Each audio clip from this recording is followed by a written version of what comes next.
Bonjour, je m'appelle Glenn Smith. Je suis un des pasteurs à l'Église La Chapelle et avec mon épouse, qui est aussi une pasteur à notre Église, nous sommes responsables pour le réseau de nos petits groupes qui sont les groupes à vocation missionnaire, qu'on appelle les 5 à 7. Dans une 5 à 7, on fait trois choses. On est un petit groupe de 4 à 12 personnes qui se réunit une fois tous les 2 semaines, des fois une fois par semaine, et on a une vie dans l'esprit. On chante ensemble, on partage, on prie, des fois on bouffe ensemble. Deuxièmement, on a une interaction avec les Saintes Écritures parce qu'on veut être à l'écoute et on veut pratiquer ce que les textes disent. Mais nous sommes aussi impliqués localement dans nos arrondissements, dans notre milieu de travail, parce que nous voulons prendre la parole sérieusement et l'appliquer pour la poursuite de la transformation spirituelle et sociale de nos milieux. Donc, si vous n'êtes pas dans un petit groupe, soit à la chapelle ou dans votre église, si vous ne faites pas partie de la chapelle, je vous invite de nous téléphoner, nous contacter pour que vous puissiez savoir plus. Qu'est-ce que ça veut dire d'être dans un groupe qui a vraiment une vocation missionnaire?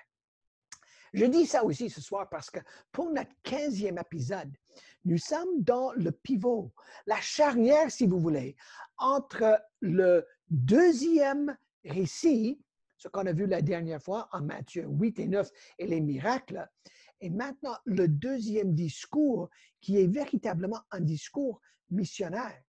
Mais nous allons regarder un sommaire, une conclusion que Matthieu nous donne sur le ministère de Jésus rendu à ce moment dans l'historique du texte.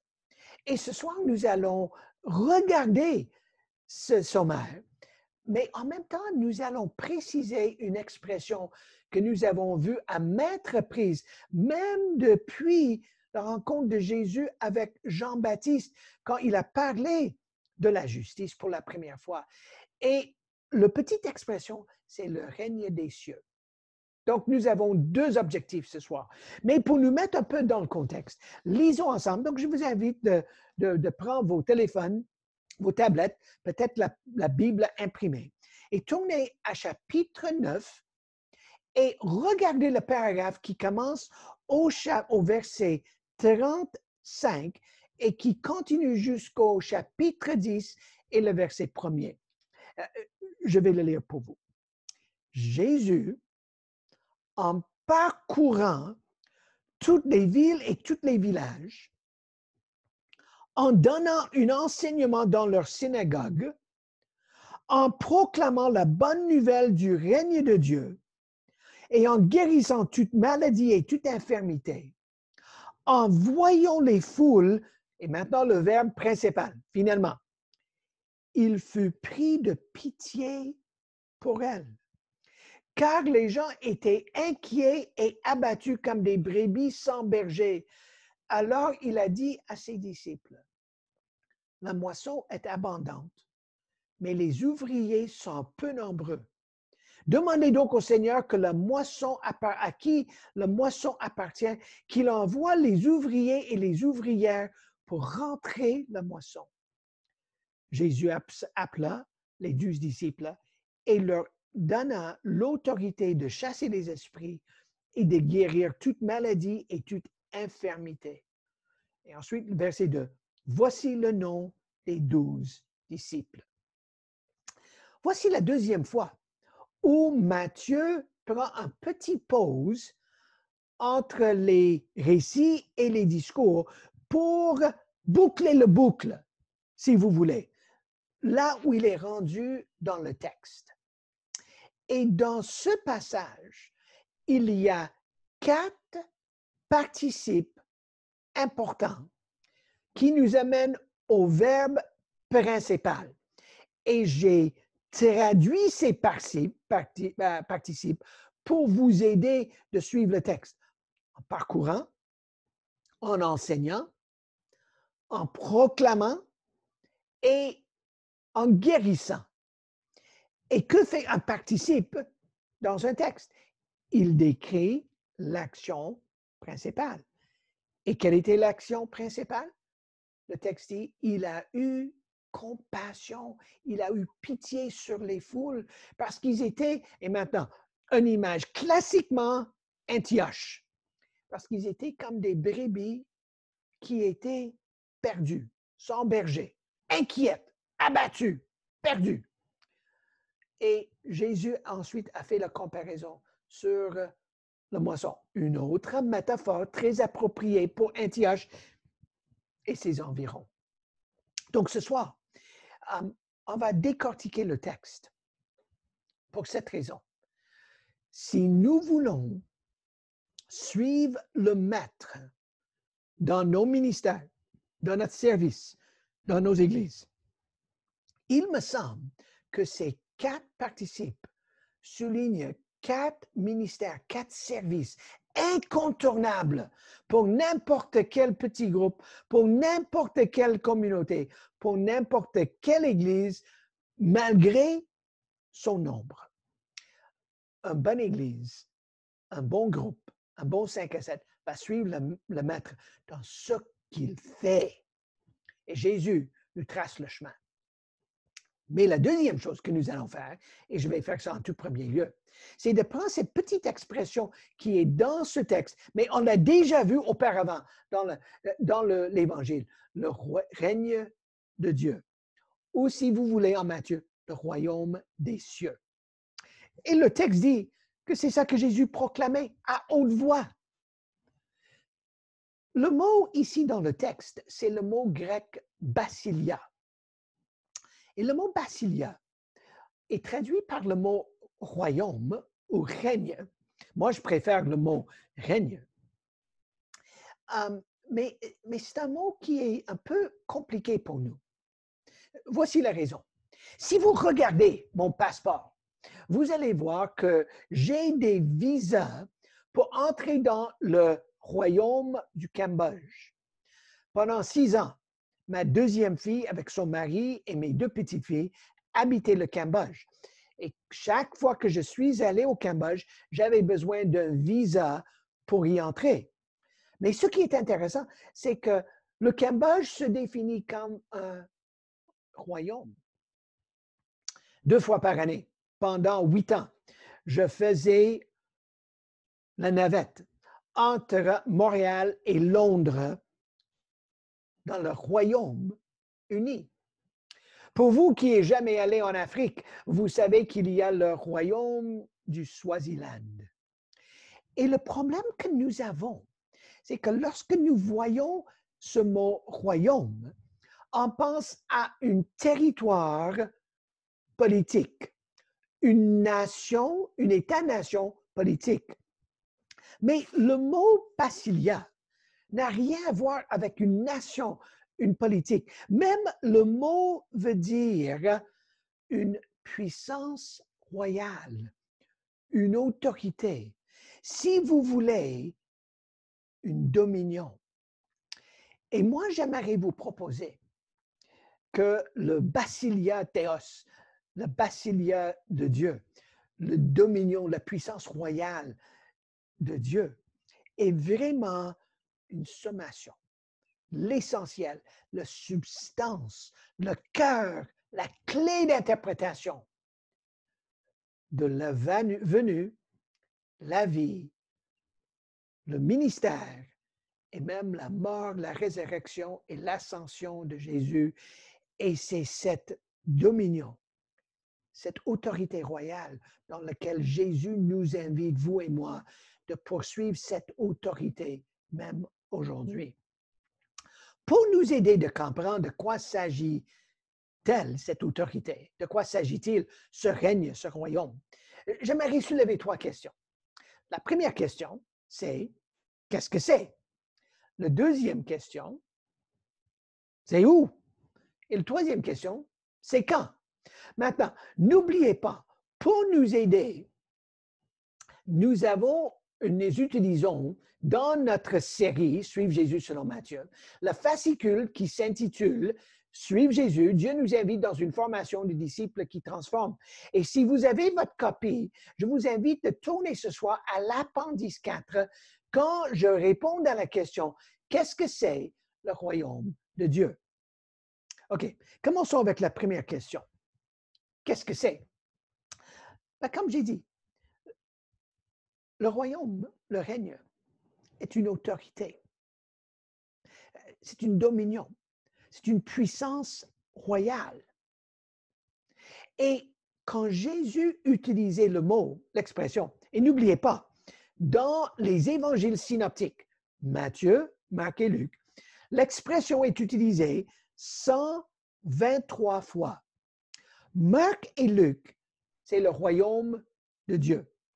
Matthieu, c'est surtout le royaume ou le règne des cieux. En tout, le mot est utilisé, l'expression est utilisée 162 fois dans le Nouveau Testament, mais c'est évident que c'est une expression surtout synoptique. Chose intéressante, il y a une trentaine de paraboles dans les évangiles synoptiques. Beaucoup sont juste un verset. On parle de 13 grandes paraboles. Nous allons prendre des leçons lorsqu'on arrive au chapitre 13 et au chapitre 18 pour regarder certaines de ces comparaisons. Parce qu'un parabole est une comparaison. C'est les petits récits, les petites histoires que Jésus a racontées. Il y en a 13 grandes. Et sur les 13 grandes paraboles, 10 commencent comme ceci. Le royaume de Dieu est semblable à.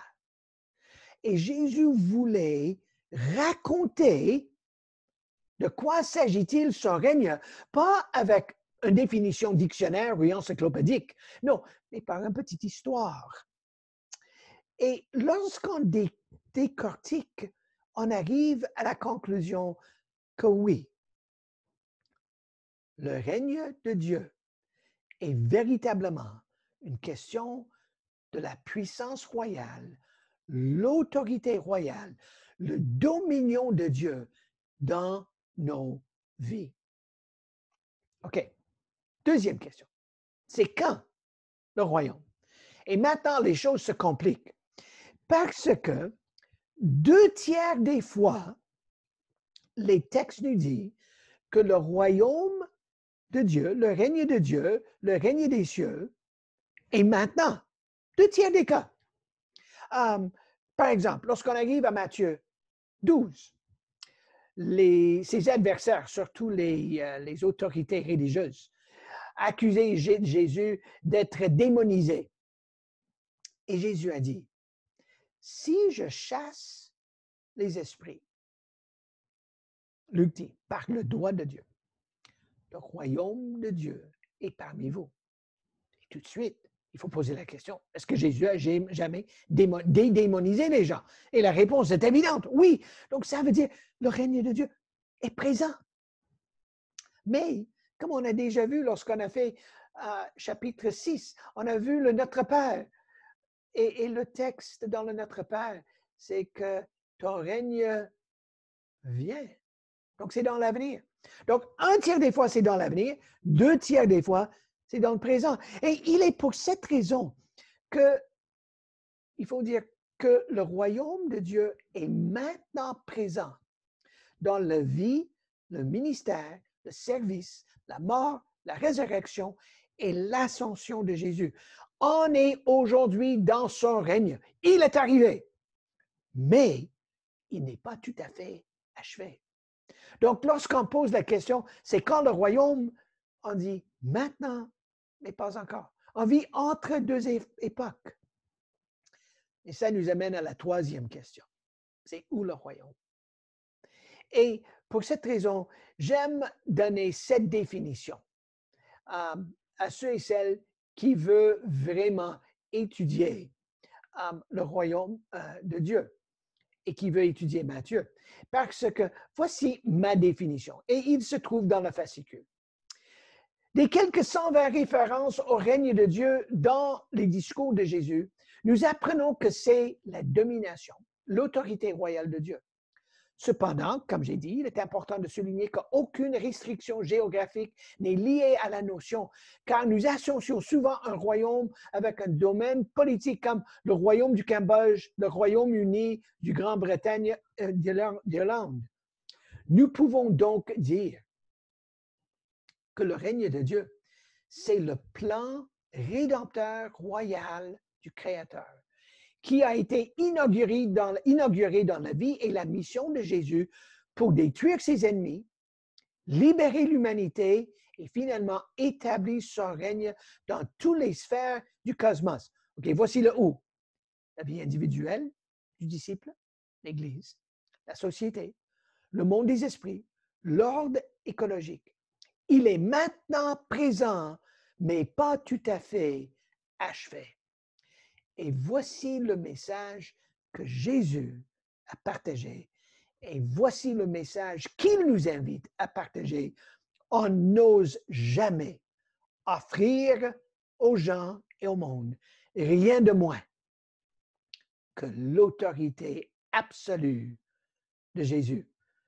Comme on a vu, dès les rois mages qui cherchaient le roi d'Israël, Hérode a été scandalisé. Il voulait trouver ce concurrent. On a vu que Jésus est le Christos, le roi. Et qu'est-ce qu'un roi a? Il a une règne. Voici la clé des évangiles. Voici la clé du Nouveau Testament. Voici la clé de notre message dans le monde aujourd'hui. OK, ceci étant dit, prenons maintenant le texte, parce que le texte en chapitre 9, le verset 35, commence. Jésus, en parcourant toutes les villes et tous les villages. Et on voit que le premier ministère de Jésus, c'était un ministère de visite, si vous voulez, de visitation. Jésus parcourait de ville en village, et c'était un ministère marqué par surtout sa personne. Vous allez vous rappeler, la dernière fois, on a vu l'arrêt de Jésus avec ce grand ministre de culte juif, le gouverneur du temple. Il était responsable pour la synagogue. Et il voulait que Jésus vienne pour guérir sa petite fille en chapitre 9, du verset 18 à 26. Mais tout d'un coup, en chemin, il y a une dame qui l'a vu venir. C'est une dame qui avait les pertes de sang depuis 12 ans. Ça veut dire qu'elle avait les règles perpétuelles de menstruation sans arrêt pendant 12 ans. Ça veut dire qu'elle souffrait physiquement. Elle souffrait énormément. Il n'y avait pas des superdoses de fer à l'époque pour régler un problème comme ça. Elle a été aussi laissée à côté. Les médecins l'ont rendue pauvre. Mais, selon le code Torah, elle était impure. Et elle a brisé une règle juif, parce qu'elle a dit, si je touche les petits franges du vêtement des vêtements de Jésus, je vais être purifié. Et Jésus, en marchant, en allant chez la maison du grand responsable du synagogue, la dame est venue la toucher. Et en Luc, ça dit, il a ressenti la puissance sortir de lui. Et il a arrêté. Il n'était pas pressé. Et il a dit, qui m'a touché? Les disciples étaient scandalisés. Qui t'a touché? Regarde Jésus. Il y a tellement de personnes autour de toi. Quelle question banale. Et Jésus a vu la dame. Et il ne l'a pas accusée d'être une malade, d'être une folle, d'être impure. Il ne l'a pas jugée parce qu'en touchant Jésus, elle a rendu Jésus impur. Non, il a dit, ma fille, tu es guérie. Tu vois, Jésus a pratiqué un ministère de présence, juste en parcourant. Moi, j'aime dire ici que Jésus flânait intentionnellement. Et dans nos églises, Si nous voulons appliquer ce premier participe, il faut toujours mobiliser nos églises pour être présents dans nos communautés. Nous sommes celle de la terre, la lumière du monde, une ville sur une colline. Notre présence est une parole qui ouvre l'occasion pour d'autres choses. Deuxième participe, en enseignant dans leur synagogue. Donc, le deuxième ministère de Jésus, c'était un ministère d'enseignement, mais marqué par la formation des disciples. On a vu que ça, c'est la clé de l'Évangile. L'Évangile, c'est un évangile catéchétique où Matthieu voulait raconter à ses communautés à Antioche comment former les gens comme lui, il a été formé comme publicain dans le petit groupe de Jésus en Palestine. Et lorsqu'on arrive à la fin de Matthieu, qu'est-ce que le texte dit? Jésus dit à ses disciples, en allant, faites des disciples. Faites des disciples comme j'ai fait de vous, mes disciples. Donc, le deuxième ministère de Jésus, c'était un ministère d'enseignement. C'est ça que le texte dit, en donnant un enseignement. Mais l'accent n'était pas simplement sur la prédication, la proclamation orale, mais par la formation des disciples. Et il est pour cette raison que dans vos petits groupes à vocation missionnaire, dans votre 5 à 7 si vous êtes à la chapelle, dans votre église, où vous êtes, quelle est votre préoccupation avec la nécessité de faire des disciples qui vont former d'autres? Ça, c'est la clé du ministère de Jésus. OK, troisième participe. En proclamant la bonne nouvelle du règne de Dieu. Donc, le troisième ministère de Jésus, c'était un ministère de proclamation, mais avec un accent sur le règne de Dieu. Donc, dans les chapitres 8 et 9, comme on a vu, Jésus a fait des accomplissements. Il a guéri les lépreux, un officier romain, les malades. Il a dédémonisé les gens. Il a rencontré les publicains, comme Matthieu. Il y avait cette dame, cette petite fille du chef du synagogue. Jésus a fait toutes sortes de ministères, mais il voulait toujours dire à haute voix qu'il y a la bonne nouvelle. Et la bonne nouvelle, c'est que le règne de Dieu est présent. Changer de vie, changer de comportement, comme on a vu depuis le chapitre 3 et le chapitre 4. Donc, application. Toute Église doit mettre un accent sur la proclamation, sur le à voix haute, oralement, annoncer, il y a la bonne nouvelle. Jésus est Seigneur. Changer de vie. Maintenant, dans notre société, nous savons qu'il faut trouver les façons pour aider les gens de bien comprendre. Je sais que dans mon quartier, il faut toujours, surtout avec les immigrants qui viennent du Maghreb, du Moyen-Orient, l'Afrique du Nord, il faut trouver des façons créatives pour pas simplement être une amie, mais pour partager les bonnes nouvelles que Jésus est roi. Donc, je vous encourage, n'abandonnez pas ce ministère de l'évangélisation personnelle. Nous sommes tous appelés à être témoins, en parole et en action, des bonnes nouvelles du règne de Dieu.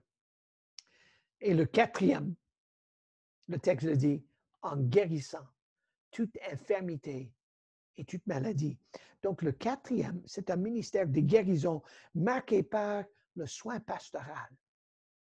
Jésus prenait soin des gens. Et je vous encourage dans votre église, dans votre petit groupe, avez-vous dédié quelqu'un ou des personnes pour prendre soin des gens qui sont affligés, des gens qui sont en détresse? Surtout pendant cette saison de grandes maladies à grande échelle. Êtes-vous préoccupé par le bien-être physique et émotionnel? Êtes-vous préoccupé par le soin et la santé mentale des gens autour de vous? Jésus avait un ministère de soins pastoral. Donc, 4 participes. Tout d'abord, en parcourant, un ministère où Jésus a pratiqué un ministère de présence. Deuxièmement, en enseignant, un ministère d'enseignement, mais avec un accent sur la formation des disciples. Troisièmement, en proclamant les bonnes nouvelles du règne de Dieu. Donc, un ministère de témoignage chrétien, mais où l'accent est sur la nécessité de connaître Jésus personnellement et de faire partie de l'inauguration de son règne à partir de chez soi. Et quatrièmement, en guérissant toute infirmité et toute maladie. Donc, un ministère de guérison, mais marqué par le soin pastoral.